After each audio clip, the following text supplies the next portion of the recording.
അവൻ ചതിക്കുമെന്ന് ഞാൻ അപ്പോഴേ പറഞ്ഞല്ലേ അപ്പാ.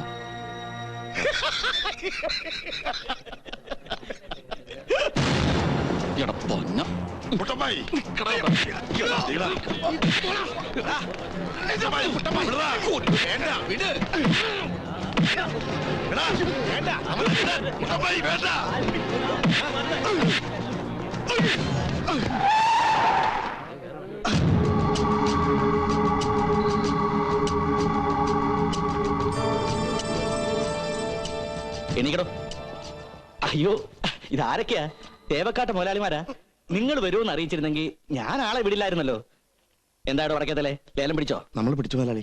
താൻ എന്ത് മറ്റേടത്ത പടിയോടോ കാണിച്ചത്? തേവക്കാട്ടുകാരോട് മത്സരിക്കാൻ ഈ പാവപ്പെട്ട PK ഗ്രൂപ്പുകാരെ കൊണ്ട് പറ്റുവോടോ? മുതലാളി ക്ഷമിക്കണം, അവൻ ആളറിയാതെ അങ്ങ് ഉറപ്പിച്ചതാ. അല്ലെങ്കിൽ 10-25 വർഷമായിട്ട് നിങ്ങൾ പിടിക്കുന്ന ബ്രാൻഡിൽ കയറി പിടിക്കേണ്ട വല്ല കാര്യമുണ്ടോ? നിക്കണം നിപ്പ് കണ്ടില്ലേ കഴുത. മേലിൽ എന്റെ കൺവെട്ടത് കണ്ടുപോരുത്. പോരെ മുതലാളി? എന്നതായി ചങ്ങാതിയുടെ പേര്? അയ്യോ, അലോഷിന്നാണേ. അയ്യോ എന്ന് പറഞ്ഞത് ഇനിഷ്യലാണോ? ആ, എന്നെങ്കിലും ആട്ടെ. ഏതായാലും പ്രകടനമൊക്കെ വളരെ നന്നായിട്ടുണ്ട്. തേവക്കാട്ടുകാർക്ക് FLW 116 പോയാ ആനയുടെ വാലിന്റെ അറ്റത്തെ ഒരു രോമം, അത്രേ ഉള്ളൂ. പക്ഷെ ആ രോമം കൈ കിട്ടിയെന്ന് കരുതി ഒരുമാതിരി ആളെ ആക്കിയിട്ടുള്ള നിന്റെ ഈ പ്രകടനം ഉണ്ടല്ലോ, അത് എന്റെ മറ്റടുത്ത 3ാം ക്ലാസ്സിലെ പിള്ളേർക്ക് മോണോ ആക്ടായി പറഞ്ഞു കൊടുത്തേച്ചാ മതി കേട്ടോടാ. അയ്യോ അലോഷി. അപ്പം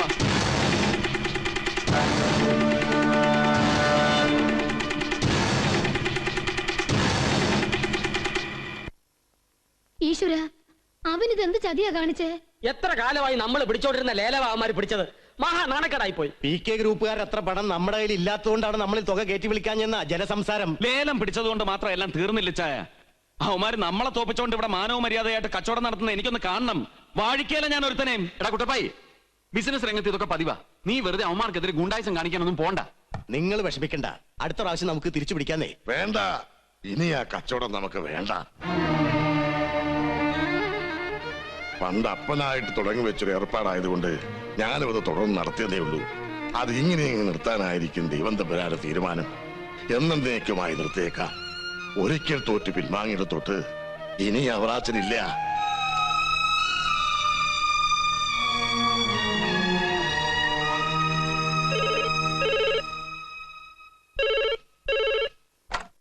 അതെ, ശേഖരൻ തമ്പിയോ?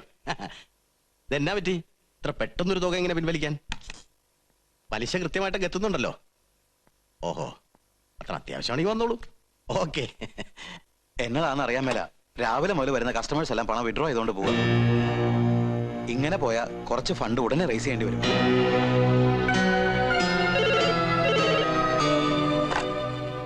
ഹലോ, എന്നാ സുധാര? എന്നാ ആര് പറഞ്ഞു? തേവക്കാട്ട് ഫൈനാൻസ് പൊളിഞ്ഞു എന്ന് പറഞ്ഞാൽ ഈ നാട്ടിൽ ആരെങ്കിലും വിശ്വസിക്കോ? ഛേ, ലേലം പിടിക്കാഞ്ഞത് കൈ പണമില്ലാഞ്ഞിട്ടൊന്നുമല്ല. ആ തുകയ്ക്ക് പിടിച്ചാൽ നഷ്ടം വരുമെന്ന് ഉറപ്പുള്ളതുകൊണ്ട് ഞങ്ങൾ അങ്ങ് വിട്ടുകൊടുക്കായിരുന്നു. ആ, നിങ്ങൾക്ക് എപ്പോ വേണമെങ്കിലും പണം വിഡ്രോ ചെയ്യാം. വന്നോളൂ. എന്നതാടോ?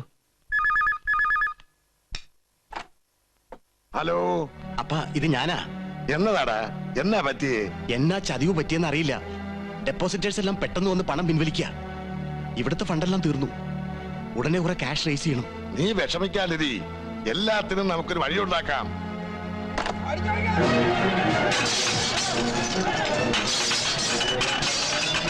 എന്നാ ഇത്? ആരും വെള്ളം വെക്കരുത്, എറിയരുത്, എറിയരുത്.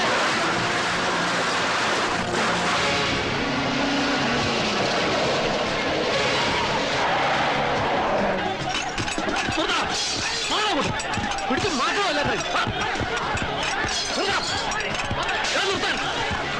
നിർത്താനാ പറഞ്ഞത്.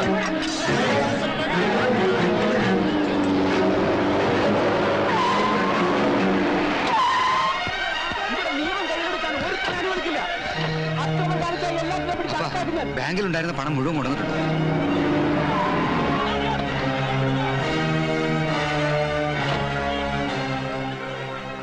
സീ ഫുഡ്സിൽ ഉണ്ടായിരുന്ന മുഴുവൻ ക്യാഷും കൊണ്ടുവന്നിട്ടുണ്ട്. അവന്റെയൊക്കെ മോന്തയ്ക്ക് വലിച്ചെറിഞ്ഞു കൊടുക്കാൻ. വായിച്ചേ മാറാ പിടിച്ച് മാറ്റണോ അവന്മാരെ അങ്ങോട്ട് മാറാ മാറാ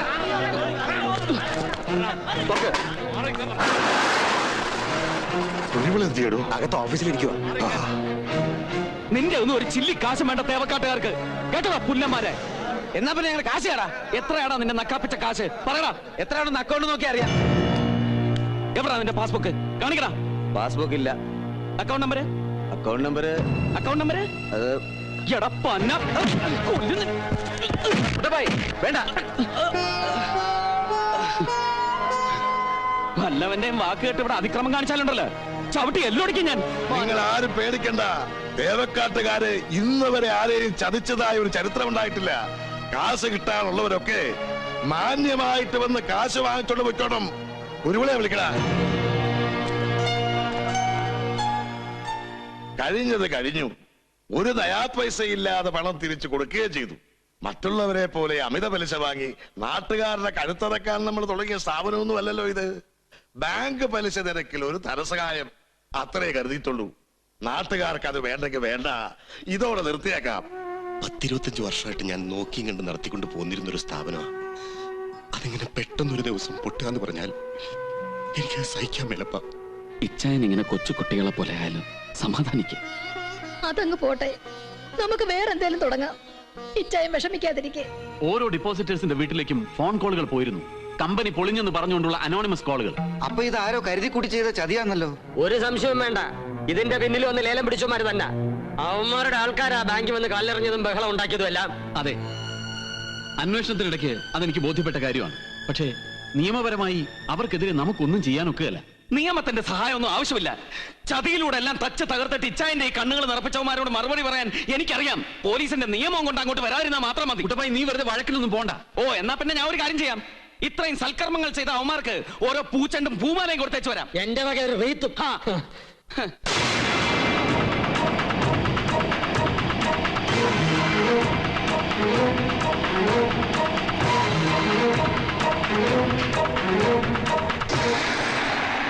പുല്ലേ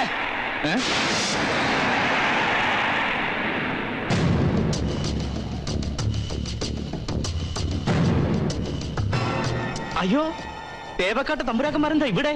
ഫൈനാൻസ് കമ്പനി പൊളിഞ്ഞിട്ട് ഫണ്ട് പിരിവിന് ഇറങ്ങിയതാ? എടാ, നീ ലേലം പിടിച്ചപ്പോ അത് ബിസിനസ് രംഗത്തെ ഒരു മത്സരമാണെന്ന് കരുതി ക്ഷമിച്ചു. പക്ഷെ ഫിനാൻസ് കമ്പനി തകർക്കാൻ നീ കളിച്ച കളിയുണ്ടല്ലോ, അത് കണ്ടപ്പോ മനസ്സിലായി നീ ആണും പെണ്ണും കെട്ട ഒരു പരമ നാറിയാണെന്ന്. അതേടാ, ആണും പെണ്ണും കെട്ട കളി ഒരുപാട് കളിച്ചിട്ട് തന്നെ ഇവിടം വരെ എത്തിയത്. തേവക്കാട്ടുകാരെ കുത്തുപാള എടുപ്പിച്ച് തെണ്ടിപ്പിക്കാൻ വേണ്ടി എന്തൊക്കെ നാറിയ കളികൾ കളിക്കാമോ അതൊക്കെ ഞാൻ ഇനി കളിച്ചുകൊണ്ട് തന്നെ ഇരിക്കും. നിന്ന് വാല് പഠിക്കാതെ പോടപ്പാ.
കുട്ടപ്പായി വേണ്ട, അവന്റെ ചോര തെറിച്ച കടപ്പന്നിയുടെ നാറ്റമായിരിക്കും.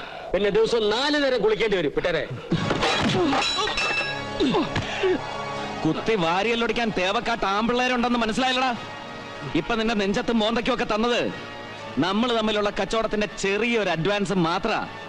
ഇനിയും നിന്റെ മറ്റേ കളി കളിച്ചാലുണ്ടല്ലോ, അഡ്വാൻസ് കഴിച്ച് ബാക്കിയെല്ലാം കൂടെ എടുത്തൊരു മലത്തേച്ച് നിന്റെ രസീത് കൈ തരും കേട്ടോ.